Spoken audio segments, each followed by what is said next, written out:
Ngayong araw nga ni po ay nagkakayas ako. Maigi din nga ni pong pandagdag pambili ng maintenance na gamot. Dahil nakwento ko nga po sa inyo ng mga nakaraan na ako nga po ay nagme-maintenance ng gamot. Itong mga kayakas na nga ni po ito, dahon ng nyug ito. Kinukuha nga ito ni mama dun sa baba at niyayas-yas, inilalagay sa sako tapos inuuwi dito sa bahay. Tapos pagdating dito sa bahay ay kinakayas na nga din namin kapag wala kaming ibang ginagawa. Para naman kahit papaano kapag nakaupo kami at nagkakayas kami ay may kikitain kami kahit kaunti. Dahil ang kilo nga po dito ng walis tingting ay nasa 20 ang isang kilo. At kapag naka 5 kilo nga tayo, ibig sabihin meron na tayong 100 pesos. Ang katulong ko nga ni po sa pagkakayas sa si mama. Dito nga ni po si mama ay hindi pa nga nagkakayas kasi nga po kayayari lang niyang maghugas ng mga pinggan. At umupo nga ni po siya saglit at inihahanda na po niya yung kanyang pangputput sa daliri. Dahil yung tela na nga yan ang gagamitin namin pang cover dito sa daliri namin. Para nga ni po hindi masugatan o magasgasan yung daliri natin. Story time lang nga ni po pala nung kabataan ko. Dahil nung kabataan ko nga ni po ay ginagawa ko na rin po itong pagkakayas. At dumadayo nga ni po kami panguha ng dahon ng nyug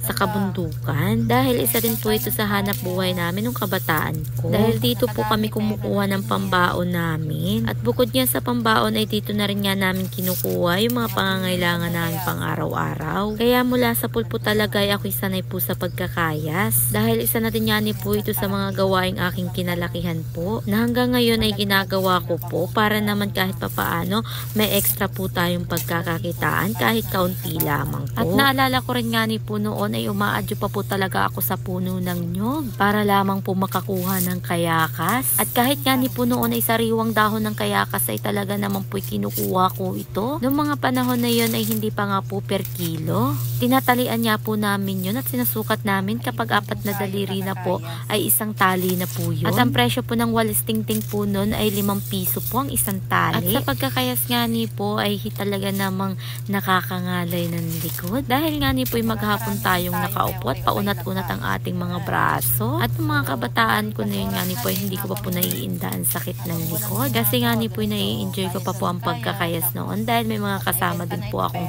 kapwa ko kabataan na nagkakayas, yung mga pinsan ko po. At nakakarating pa nga ni po kami sa ibang barangay para lang dumayo ng pagkakayas. At wala nga ni po kami binabaon noon kundi lamang po itong aming cutter. At kapag kami nga ni po ay nakailang tali na ay binibenta po namin pauna sa madadaanan po namin tindahan. At yun na nga ni po ay binibili namin ng tinapay para may makain po kami.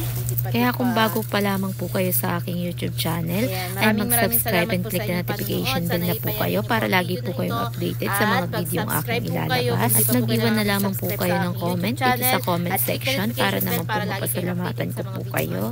Thank you po. Bye-bye!